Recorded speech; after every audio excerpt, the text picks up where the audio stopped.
Euh, on a changé d'heure ou quoi? Elle s'installe la nuit, elle dévore le monde. Si tu ne m'apportes pas un peu de lumière, bientôt ce sera l'obscurité permanente. Mais qui voilà? Mais qui voilà? Je suis très heureux de vous retrouver. Alors l'actualité n'est pas très folichonne en ce moment, mais dans un monde qui tremble, lisez Stéphanie Hochet. Alors déjà, évidemment, j'étais très attiré par le titre. Vous savez, l'Angleterre en général et Londres en particulier, exerçant sur moi un pouvoir d'attraction similaire à celui que peut exercer Paris, par exemple, chez une étudiante japonaise. Ce moment de ta vie où en fait tu t'aperçois que tu es une lycéenne japonaise. Mais je pouvais très bien aussi être déçu. Je pouvais avoir de grandes espérances et puis vraiment trouver ça nul. Par exemple, j'ai essayé de lire ça Londres par hasard de Eva Rice. Et alors c'est pas mal, hein, c'est assez sympathique. Je l'avais pris à Saint-Maur-en-Poche parce qu'il il avait eu des bonnes critiques, je crois, des libraires de Saint-Maur-en-Poche qui ont très souvent bon goût. Et puis je cale au bout de la 50e page, à vrai dire. Hein. Voilà, même si ça s'appelle Londres par hasard, là je suis resté un peu bloqué dans l'Eurostar. Mais en revanche, un roman anglais, waouh! J'ai envie de vous dire waouh, waouh, waouh, waouh, waouh, waouh. Ça c'est de la critique littéraire. Waouh! Alors déjà, ce qui est totalement défendable et ce que j'adore, c'est que c'est vraiment une histoire originale. C'est une création en termes de personnages. Ça nous change un peu de cette mode actuelle où les auteurs, entre guillemets, vont prendre comme des coquilles vides un personnage historique ou un personnage ou un écrivain du temps passé ou un contemporain même pour raconter leur biopic à leur sauce, en y amenant leur tare, en y mettant leur affre du moment, et donc comme ça vont se servir de personnages qui n'ont rien demandé à personne. Donc là, on a vraiment une histoire de fiction pure, originale, et ça déjà c'est totalement défendable, et en plus c'est hyper bien fait. Vous avez aimé mon coup des guillemets comme ça? Parce que j'ai un truc à vous raconter. Ma relation la plus courte avec une fille, avec une amoureuse, ça a duré 3 heures. C'était une fille qui faisait les guillemets avec les doigts. Au bout d'1 heure, j'avais qu'une envie, c'est me flinguer. Bon, vous formalisez pas, j'exagère. Il y a des choses très réussies dans ce genre de littérature qui est de revisiter un personnage contemporain ou historique. D'ailleurs, je crois que j'ai aussi joué un peu au vampire avec Andy Warhol. Et en même temps, ce qui est brillant, c'est que bien que ce soit un univers totalement nouveau et original, on n'est jamais perdu. On est chez Virginia Woolf, on est chez Mrs. Dalloway, on est dans les vagues, on est dans le journal de l'écrivain de Virginia Woolf qui est admirable. Bref, on est vraiment, elle a su retranscrire avec une précision, une minutie et un charme dingue vraiment ce qu'est la quintessence du roman anglais. Et ça, franchement, c'est très très réussi. L'histoire, c'est une femme d'une trentaine d'années qui est traductrice à Londres pendant la guerre, dans la Première Guerre mondiale. Et son mari décide de l'emmener à la campagne. Son mari est horloger, il a une boutique en ville, mais ça devient dangereux avec la guerre. Et ils viennent d'avoir un enfant. Cet enfant, elle a un sentiment étrange d'amour-répulsion avec lui.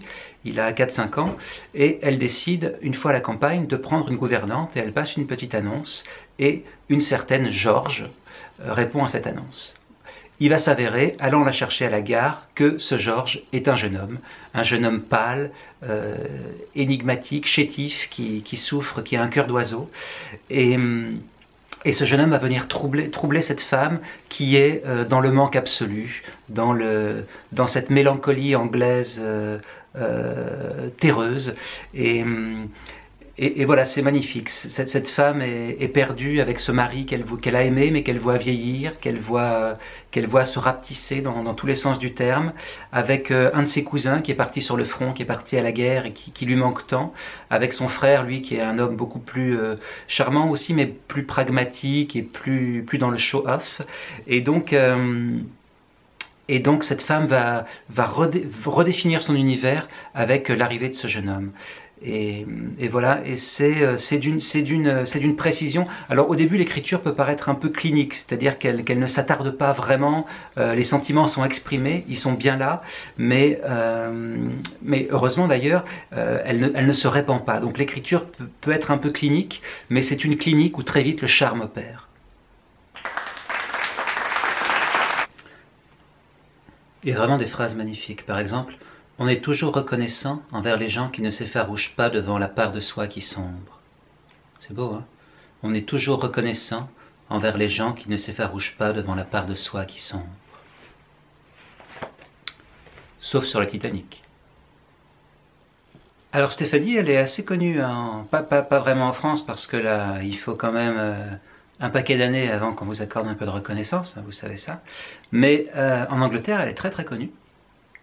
Et quand je vais à Londres, on me parle souvent de Stéphanie, à son propos, à propos de ses livres, et aussi, bizarrement, on me parle de Stéphanie à propos de mes livres à moi. On me dit « Oh, Shay, oh, Shay, oh, c'est vachement bien ce que vous faites !» Oui, je sais, j'imite très mal l'accent anglais. En revanche, quand je suis en Angleterre, j'imite très bien l'accent français quand j'essaye de parler anglais.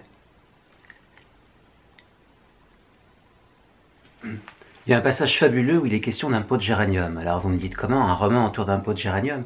Mais le roman aurait pu être autour du pot de géranium, j'aurais trouvé ça magnifique.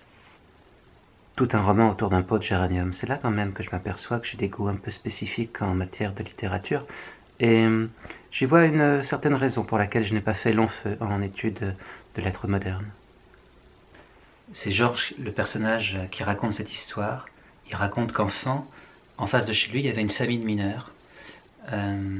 Et le père allait à la mine avec les deux fils. Et la seule fille restait à la maison, pâle, livide, aidant sa mère aux tâches ménagères. Et sur le rebord de la fenêtre, il y a un géranium qui se rapprochait de jour en jour de se casser la figure. Et cette histoire du pot de géranium, c'est magnifique. C'est comme Holden Caulfield dans l'attrape-cœur de Salinger, quand il évoque son frère, qui se pervertit à écrire des scénarios pour Hollywood, mais qui a écrit un seul roman que le jeune Holden trouve génial, et qui est autour d'un poisson rouge.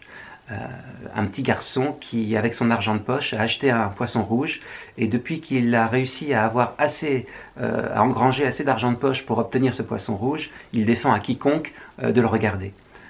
Et le type a écrit tout un roman avec ce seul sujet. Et Holden Caulfield trouve ça fabuleux. Eh bien, cette histoire de géranium, c'est salingerien. Moi, j'ai fait un peu la même chose dans Alice Island, le film sur Arte, réalisé par Franck Guérin, que Arte d'ailleurs ne rediffuse jamais. Donc, ce serait pas mal qu'il le rediffuse un peu parce qu'il était bien ce film. Et j'avais l'écrivain du film, en quelque sorte, il avait écrit un seul roman qui était l'histoire d'un citronnier. Alors, vous voyez, le géranium, le citronnier, ça reste floral, mais c'est ça, c'est toute une puissance d'action. Enfin, c'est vraiment dans quelque chose. Je vais vous lire un passage, c'est très beau. Un géranium dans un pot posé sur le rebord de la fenêtre des gens qui habitaient en face de chez nous. J'ignore si c'était dû au vent qui soufflait dans la région. En tout cas, cette plante dans son récipient bougeait. Je veux dire par là que le pot s'approchait un peu chaque jour du bord, par mouvements infimes, progressifs. J'étais fasciné. Un jour il était ici, le lendemain là, légèrement déplacé. Je ne voyais jamais personne s'en occuper. Une famille de mineurs habitait cette maison. Ils avaient 3 enfants au visage livide. 2 garçons et une fille. J'avais le même âge à peu près que l'un des garçons. Il y avait le père et les 2 fils qui partaient travailler le matin. Je ne les voyais qu'à leur retour de la mine vers 17 heures, fourbus et noirs, le père marchant toujours un peu voûté. Je pense qu'il devait se lever à 4 heures du matin. La mère restait à la maison, elle avait sûrement beaucoup à faire. Pas de temps pour un géranium. Je crois que la fille aidait à la maison. Tous avaient des vêtements rapiécés et des chaussures rafistolées. Je voyais ces gens de la fenêtre de ma chambre, mais je ne les croisais presque jamais. Et ce pauvre pot de fleurs était un détail saugrenu dans ce décor. Il y avait un risque qu'il tombe un jour, et peut-être en tombant, allait-il blesser quelqu'un. J'avais cette pensée parfois, je pouvais me dire « tombera, tombera pas ». C'était comme un jeu. Je ne sais pas pourquoi un jour l'idée que je pouvais prévenir ces gens d'un accident me troubla profondément. J'étais mal, j'avais 10 ans, j'étais naïvement croyant. Je pensais que Dieu me testait ou le diable. J'adore. On est chez Salinger, on est chez Dostoïevski, on est chez Duras, et pourtant c'est un roman anglais. Alors il y a un autre passage qui m'a vraiment interloqué, qui m'a vraiment stupéfait dans ce roman. Le corps de John, dont on n'a plus de nouvelles, devient le corps de George. L'absence est là, rendue à la réalité, au tangible soudain. Alors John, c'est le cousin qui est parti faire la guerre dans les tranchées en France, et George, c'est donc ce jeune homme qui vient s'occuper de l'enfant de la narratrice. Donc je répète l'histoire. La phrase, le corps de John, dont on n'a plus de nouvelles, devient le corps de George. L'absent est là, rendu à la réalité, au tangible soudain. John, George, mais dites-moi, John, George, ne serait-ce pas en fait un roman secret? N'y aurait-il pas pour sujet caché les Beatles dans ce livre? I love it. L'autre jour, dans un magasin de Pigalle, j'ai retrouvé ce livre-là. Alors, je l'ai acheté tout de suite. J'ai eu beaucoup d'émotions en le retrouvant parce que c'est un livre que m'avaient offert mes parents quand j'avais 12-13 ans et que j'ai dû ensuite donner par la suite à quelqu'un. Mais de le retrouver dans l'édition d'origine, quasiment, enfin dans la même édition, j'étais heureux parce que ça a été un peu ma Bible quand j'étais enfant, enfin ma deuxième Bible, parce que ma première Bible je l'ai gardée, ma première Bible c'était ça, la Bible illustrée pour garçons et filles, tout en couleur, voilà, mais qui était d'ailleurs une super Bible, hein, qui était avec des dessins super, un peu comme les histoires de France, pas dont vous êtes le héros, mais les histoires de France, un type qui fait des mix avec ses propres livres. Non, l'histoire de France, vous savez, illustrée en bande dessinée, là, c'était aussi vraiment bien. Et donc, sans être trop nostalgique, moi je suis un des types qui a appris à parler anglais avec les Beatles. Hein. Hello, goodbye, you say yes, I say no. C'était mieux qu'un manuel scolaire, hein, les chansons des Beatles. Et puis ensuite, quand on sort de chez soi et que pour discours, autre forme de politesse, le seul discours valable qui nous tient à cœur, c'est le discours amoureux, et qu'on rencontre des filles ou des Anglaises, et bah pareil, j'avais les chansons des Beatles. Alors j'associais des chansons, je disais aux filles, Don't let me down across the universe, don't let me down across the universe, all I need is love, 8 days a week, I am the Eggman, I am the Eggman, I am the walrus. Alors, je sais pas ce qu'il en est pour vous, mais moi, ces histoires de John et de George, ça m'a un peu mis en appétit.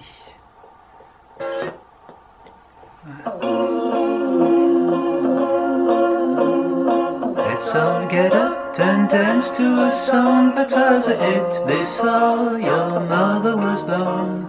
Though she was born a long, long time ago, your mother should know. Your mother should know. Read it again. Let's all get up and dance to a song that was a hit before your mother was born. Though she was born a long, long time ago, your mother should know. Vraiment un roman délicieux. Vous voulez un équivalent? Eh bien, délicieux comme ça. Ah ah! Là. Alors à propos d'un roman anglais, je vous ai parlé de Virginia Woolf, hein, les vagues, c'est vraiment superbe. Elle suit selon le mouvement des vagues, elle suit ses personnages de 5-6 personnages de la naissance à leur mort, et chacun prend la parole comme des marées incessantes. Et alors c'est une expérience littéraire, mais c'est magnifique. But when we sit together, close, we make an unsubstantial territory. Quand on s'assied ensemble l'un à côté de l'autre, nous créons un territoire sans substance. Enfin, faudrait mieux traduire ça, mais c'est magnifique, les vagues. Et puis elle parle aussi dans son livre, Stéphanie Hochet, d'Emily Dickinson. Et c'est les poèmes d'Emily Dickinson, là vraiment, c'est une super, chez José Corti, il y a vraiment une super édition où c'est très intelligent, il y a le texte anglais sur une page et en regard exactement le texte français de l'autre. Donc on peut comparer, on peut hurler si on trouve que la traduction est mal faite, ou au contraire on peut applaudir. Mais en tout cas, c'est vraiment super. C'est vraiment, franchement, si j'ai un truc à vous dire, quand Emily Dickinson, c'est qu'il faut aller ouvrir. Oh, Emily! It's you! Oh my God, Emily! You are totally naked. Ok, thanks. Ok, thanks. La semaine prochaine, bah, on se retrouve si vous voulez bien, et puis on parlera peut-être de Baudelaire ou de Ronsard. Mignonnette, allons voir si la rose. On verra. Again!